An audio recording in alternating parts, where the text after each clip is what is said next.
بسم اللہ الرحمن الرحیم۔ السلام علیکم ورحمۃ اللہ وبرکاتہ۔ پیارے ناظرین، آج کی ویڈیو ایک ایسا موضوع ہے جو آپ کے دل کو ہلا دینے والا ہے، آپ کی آنکھوں کو کھول دینے والا ہے، آپ کے رخ کو جھنجھوڑ دینے والا ہے۔ اور آپ نے کبھی سوچا ہے کہ آپ زندگی بھر نماز پڑھتی رہیں، سجدوں میں آنسو بہاتی رہیں، راتوں کو جاگ جاگ کر قیام کرتی رہیں، لیکن قیامت کے دن جب اللہ کے سامنے پیش ہوں گی تو آپ کی نمازیں زمین سے بھی اوپر نہ جا سکیں گی۔ پیارے ناظرین، عورت اللہ کی ایک عظیم نعمت اور قدرت کی حسین تخلیق ہے۔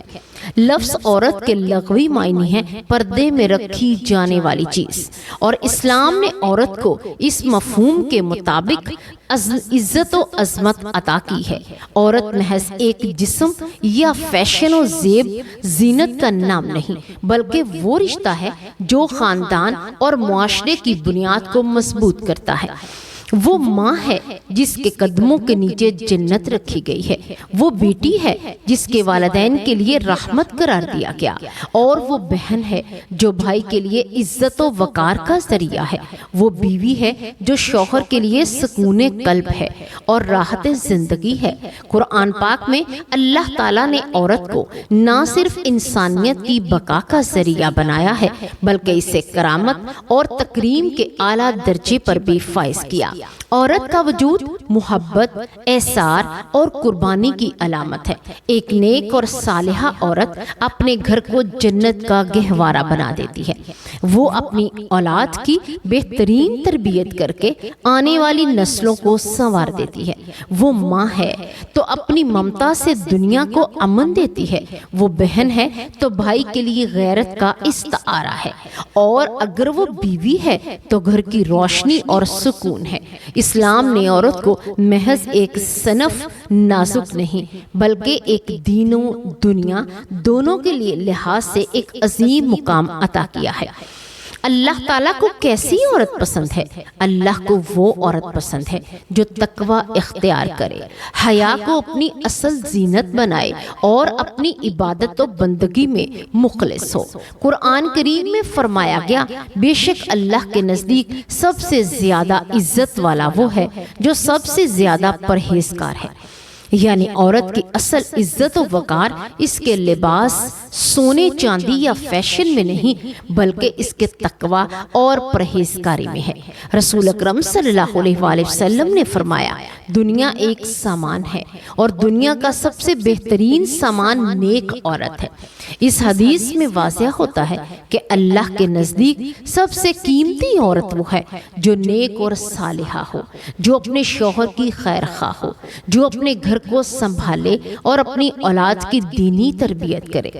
اللہ تعالیٰ کو وہ عورت پسند ہے جو اپنی نمازوں کی حفاظت کرے، پردے کو اپنا فخر سمجھے، زبان کو جھوٹ اور غیبت سے بچائے، اپنے دل کو تکبر اور حسد سے پاک کرے، اپنی زندگی کو عبادت اور خدمت میں گزارے۔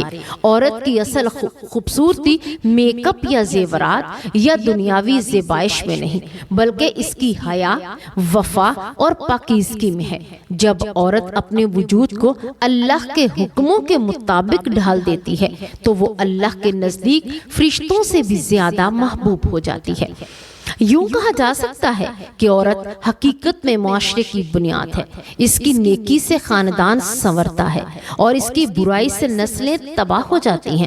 لہٰذا عورت کی اصل پہچان یہی ہے کہ وہ کون سے کپڑے پہنتی ہے، وہ کون سا فیشن اپناتی ہے، لیکن اس کی اصل پہچان یہ ہے کہ وہ اللہ اور اللہ کے رسول کے دین کے مطابق زندگی گزارتی ہے۔ اللہ کو وہ عورت پسند ہے جو اپنے وجود کو دنیا کے دکھاوے سے بچا کر آخرت کی کامیابی کے لیے وقف کر دیتی ہے۔ سوچ کر ہی دل کانپ جاتا ہے کہ ایک عورت کی پوری زندگی کی نمازیں، اس کی عبادت، اس کی محنت، اس کی آنکھوں کے آنسو صرف اس لیے رد ہو جائیں کہ اس نے ایسی 5 چیزیں پہنی جو اللہ کے ہاں پسندیدہ نہیں تھیں۔ 5 قسم کی چیزیں پہننے والی عورتوں کی نماز قبول نہیں ہوتی۔ جس نے یہ 5 چیزیں پہن لی ایسی عورت اللہ کے ہاں ناپسندیدہ ہے۔ اگر عورت نے ان کو پہن لیا تو چاہے وہ مکہ مکرمہ میں خانہ کعبہ کے سامنے کھڑی ہو یا مدینہ منورہ میں روضہ رسول کے سامنے سجدہ کرے، اس کی نماز آسمان تک نہیں جا سکے گی۔ یہ کوئی عام بات نہیں، بلکہ یہ کوئی معمولی فیشن یا زیب و زینت کا شوق نہیں، بلکہ یہ وہ خوفناک حقیقت ہے جو عورت کی پوری عبادت کو برباد کر دیتی ہے۔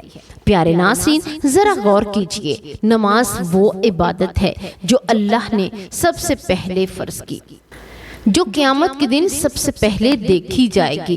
حضور صلی اللہ علیہ وآلہ وسلم نے فرمایا، قیامت کے دن سب سے پہلے بندے کے اعمال میں سے نماز کا حساب لیا جائے گا۔ اگر نماز درست ہوئی تو باقی اعمال بھی درست ہوں گے، اور اگر نماز خراب ہوئی تو باقی اعمال بھی خراب ہوں گے۔ اب سوچیں، جب نماز ہی قبول نہ ہو تو باقی اعمال کا کیا حال ہوگا؟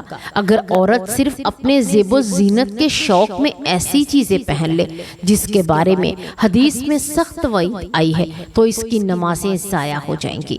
آئیے اب وہ 5 چیزیں سمجھتے ہیں جن کے پہننے سے عورت کی نماز رد ہو جاتی ہے۔ پہلی چیز ہے باریک اور شفاف کپڑا۔ رسول اللہ صلی اللہ علیہ وآلہ وسلم نے فرمایا، 2 قسم کے لوگ جہنم کے ہیں جنہیں میں نے ابھی تک نہیں دیکھا۔ ایک وہ لوگ جن کے ہاتھوں میں بیل کی دم کی مانند کوڑے ہوں گے اور وہ ان سے لوگوں کو ماریں گے، اور دوسری وہ عورتیں جو کپڑے پہننے کے باوجود ننگی ہوں گی۔ علماء نے لکھا ہے اس حدیث کا مطلب ہے وہ عورت باریک یا شفاف کپڑا پہنتی ہے جس سے جسم اور زینت جھلکتی ہے، تو ایسی عورت گویا لباس میں ہونے کے باوجود ننگی ہے۔ اگر آپ ایسی نماز میں کھڑی ہوں تو اس کی نماز قبول ہو سکتی ہے؟ نہیں۔ نماز کی شرط ہے کہ بدن ڈھانپا جائے۔ جب بدن ہی ڈھکا نہ ہو بلکہ باریک کپڑوں سے ظاہر ہو رہا ہو تو نماز کا باطل ہونا واضح ہے۔ دوسری چیز ہے تنگ لباس۔ آج کل عورتیں اپنے کپڑے پہننے لگی ہیں، یعنی ایسے کپڑے پہنتی ہیں جو تن بدن کو ہر انگ کو ظاہر کر دیتے ہیں۔ حالانکہ شریعت میں ستر کا مطلب صرف ڈھانپنا نہیں بلکہ ڈھیلا ڈالا لباس ہے۔ امام نووی رحمۃ اللہ علیہ فرماتے ہیں کہ اگر کپڑا اتنا تنگ ہو کہ بدن کے اعضاء کی ہیبت معلوم ہو جائے تو وہ ستر کو ڈھانپنے والا نہیں سمجھا جائے گا۔ نماز میں تو خاص طور پر پابندی ہے عورت پورے بدن کو ڈھانپے، چہرہ اور ہاتھوں کے علاوہ کچھ ظاہر نہ ہو۔ لیکن تنگ کپڑے پہن کر اگر عورت قیام کرے یا رکوع اور سجدہ کرے تو اس کی نماز کی بناوٹ ظاہر ہو جاتی ہے اور یوں نماز قبول نہیں ہوتی۔ تیسری چیز ہے خوشبو لگا کر نماز پڑھنا۔ نبی کریم صلی اللہ علیہ وآلہ وسلم نے فرمایا، جو عورت خوشبو لگا کر گھر سے نکلے اور لوگوں کے پاس سے گزرے تاکہ وہ اس کی خوشبو محسوس کرے تو وہ زانیہ ہے۔ استغفر اللہ۔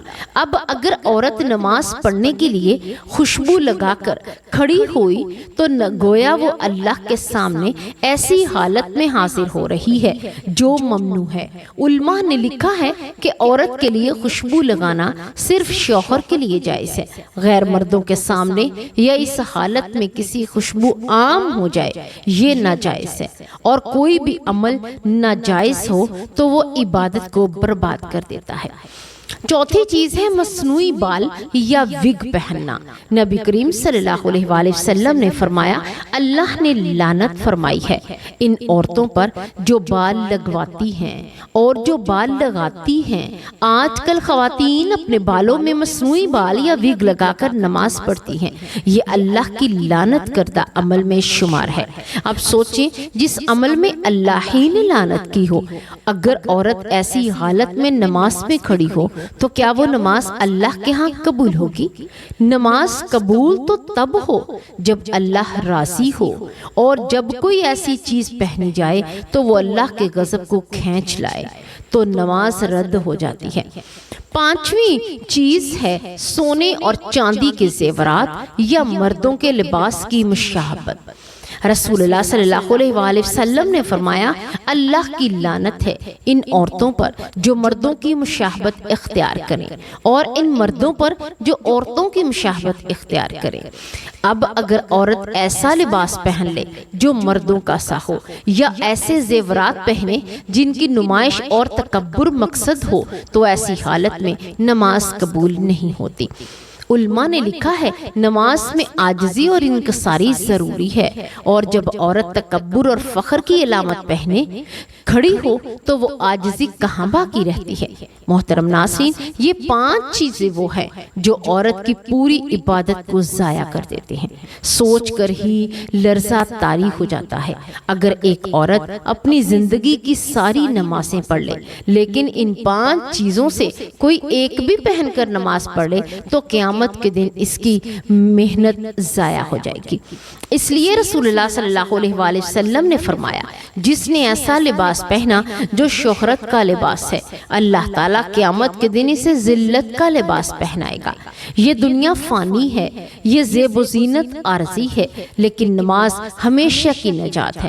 اللہ کے سامنے وہی نماز قبول ہوگی جو عاجزی کے ساتھ، پاکیزگی کے ساتھ اور شریعت کے مطابق ادا کی جائے۔ اگر عورت نے باریک یا تنگ کپڑے پہن کر، اگر اس نے مصنوعی بال لگا لیے، اگر وہ خوشبو لگا کر کھڑی ہو گئی، اگر وہ مردوں کی مشابہت اختیار کر کے کھڑی ہوئی تو اس کی نماز زمین سے اوپر نہ جا سکے گی۔